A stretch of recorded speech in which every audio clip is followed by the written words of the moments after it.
بسم اللہ الرحمن الرحیم۔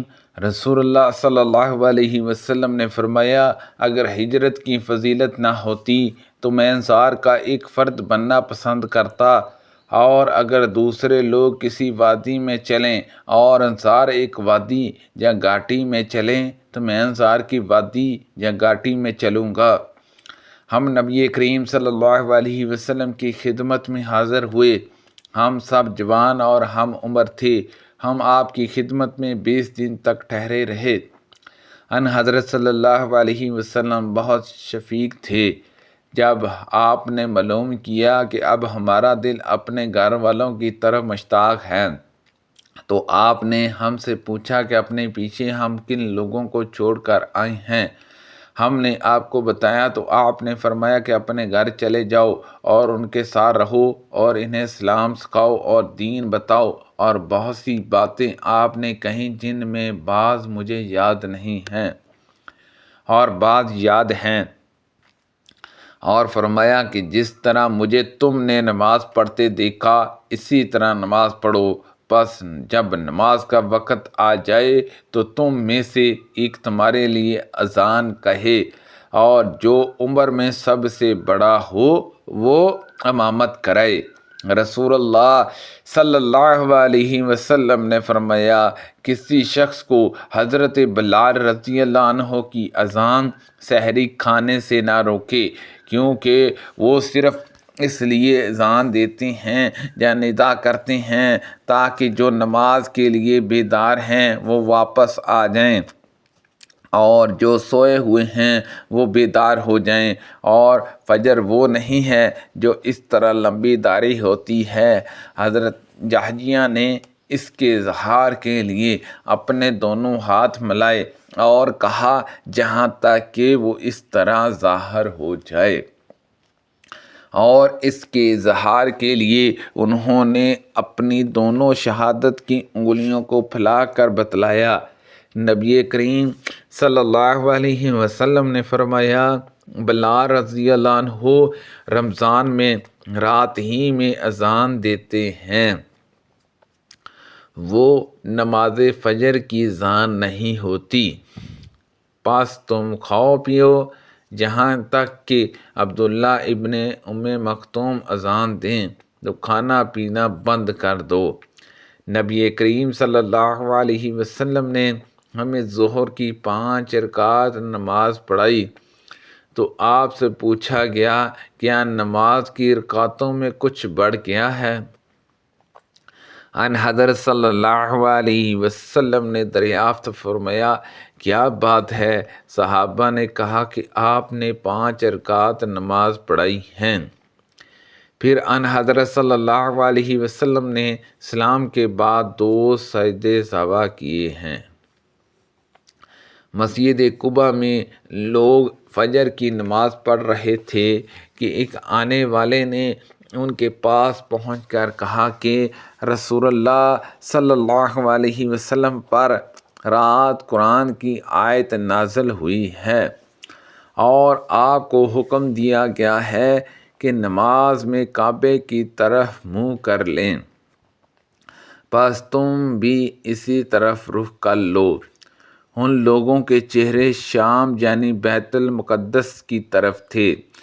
پھر وہ لوگ کعبے کی طرف مڑ گئے۔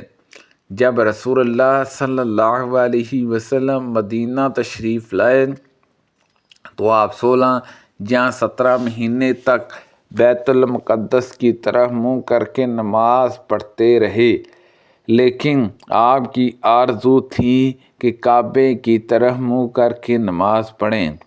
پھر اللہ تعالیٰ نے سورہ بقرہ میں یہ آیت نازل کی، ہم آپ کے منہ کے بار بار آسمان کی طرف اٹھنے کو دیکھتے ہیں، ان قریب ہم آپ کے منہ کو اس قبلے کی طرف پھیر دیں گے جس سے آپ خوش ہوں گے۔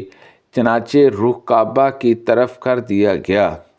ایک صاحب نے عصر کی نماز ان حضرت صلی اللہ علیہ وسلم کے ساتھ پڑھی، پھر وہ مدینے سے نکل کر انصار کی ایک جماعت تک پہنچے اور کہا کہ وہ گواہی دیتے ہیں کہ انہوں نے ان حضرت صلی اللہ علیہ وسلم کے ساتھ نماز پڑھی ہے اور کعبے کی طرف منہ کرنے کا حکم ہو گیا ہے۔ چنانچہ سب لوگ کعبہ رخ ہو گئے، حالانکہ وہ عصر کی نماز کے رکوع میں تھے۔ نبی کریم صلی اللہ علیہ وسلم نے اہل نجران سے فرمایا، میں تمہارے پاس ایک امانت دار آدمی جو حقیقی امانت دار ہوگا بھیجوں گا۔ ان حضرت صلی اللہ علیہ وسلم کے صحابہ منتظر رہے کہ کون اس صفت سے موصوف ہے، تو آپ نے حضرت ابو عبیدہ رضی اللہ عنہ کو بھیجا۔ قبیلہ انصار کے ایک صاحب تھے، اوس بن خولی نام۔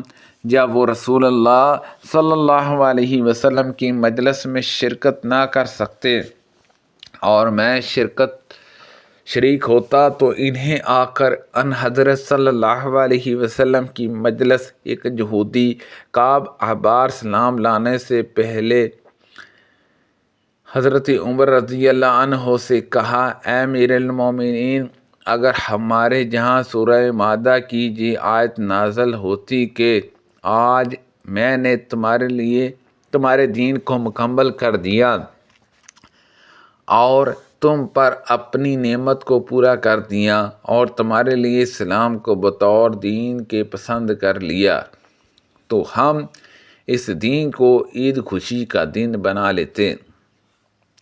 حضرت عمر رضی اللہ عنہ نے کہا کہ میں جانتا ہوں کہ یہ آیت کس دن نازل ہوئی تھی۔ عرفہ کے دن نازل ہوئی اور جمعہ کا دن تھا۔ حضرت امام بخاری رحمۃ اللہ علیہ نے کہا کہ یہ روایت سفیان نے مسعر سے سنی، مسعر نے قیس سے سنا اور قیس نے طارق سے۔ انہوں نے حضرت عمر رضی اللہ عنہ سے وہ خطبہ سنا جو انہوں نے وفات نبوی کے دوسرے دن پڑھا تھا، جس دن مسلمانوں نے ابو بکر رضی اللہ عنہ سے بیعت کی تھی۔ حضرت عمر رضی اللہ عنہ رسول اللہ صلی اللہ علیہ وسلم کے منبر پر چڑھے اور حضرت ابو بکر صدیق رضی اللہ عنہ سے پہلے خطبہ پڑھا، پھر کہا، اما بعد، اللہ تعالیٰ نے اپنے رسول کے لیے وہ چیزیں آخرت پسند کی جو اس کے پاس تھیں، اس کی بجائے جو تمہارے پاس تھی، یعنی دین اور یہ کتاب اللہ موجود ہے، جس کے ذریعے اللہ تعالیٰ نے تمہارے رسول کو دین و سیدھا راستہ بتلایا، پس اسے تم تھامے رہو تو ہدایت یاب رہو گے، یعنی اس راستے پر رہو گے جو اللہ نے اپنے پیغمبر کو بتلایا تھا۔ نبی کریم صلی اللہ علیہ وسلم نے مجھے اپنے سینے سے لگایا اور فرمایا، اے اللہ اسے قرآن کا علم سکھا۔ نبی کریم صلی اللہ علیہ وسلم نے فرمایا، انبیاء میں سے کوئی نبی ایسا نہیں جن کو کچھ نشانیاں یعنی معجزات نہ دیے گئے ہوں جن کے مطابق ان پر ایمان لایا گیا۔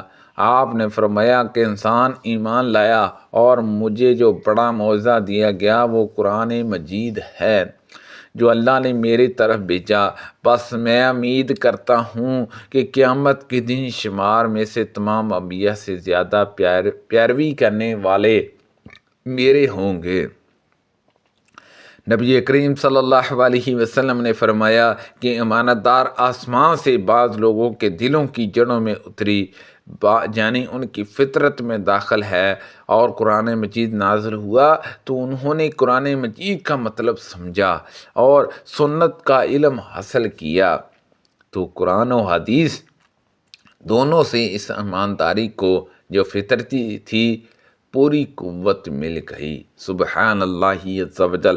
اللہ پاک سے دعا ہے کہ اللہ پاک ان حدیثوں پر عمل کرنے کی توفیق عطا فرمائے۔ کو پڑھنے میں غلطی کوتاہی ہو گئی ہو اللہ پاک معاف فرمائے۔ اللہ پاک ہم سب کو صحت و تندرستی عطا فرمائے، آمین بجاہ النبی الامین صلی اللہ علیہ وسلم۔